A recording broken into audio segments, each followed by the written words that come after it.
Hello बच्चों, चलिए प्रश्न को समझ लेते हैं। प्रश्न है, कार्पस ल्यूटियम कैसे बनता है, इसका प्रमुख कार्य क्या है। आइए इस प्रश्न की मुख्य अवधारणा को समझते हैं।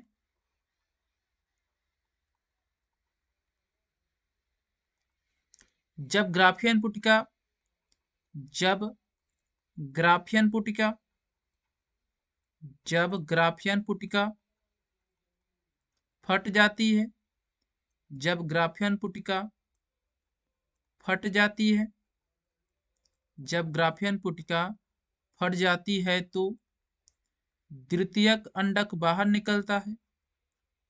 द्वितीयक अंडक बाहर निकल जाता है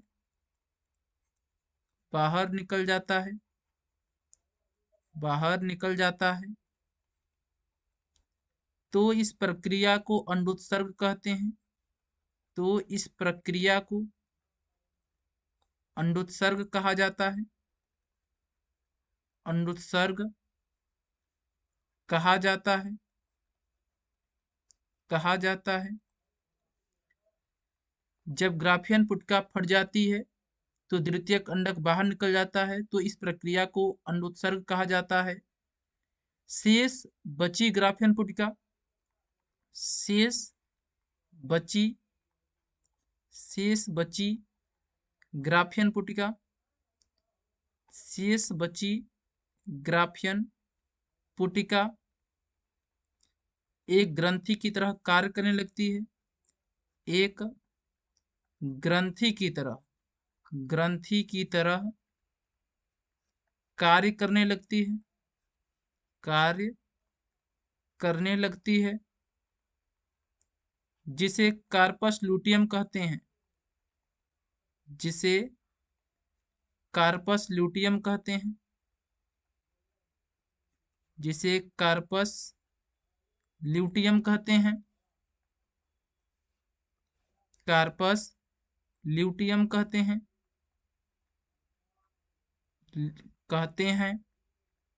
कार्पस ल्यूटियम का कार्य कार्पस ल्यूटियम का कार्य कार्पस ल्यूटियम से एक हार्मोन स्रावित होता है।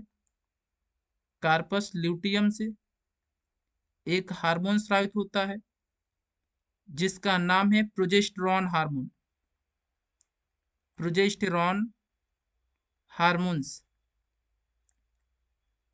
ये हार्मोन्स गर्भावस्था को बनाए रखता है।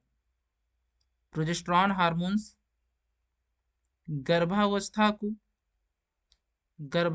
को बनाए रखता है।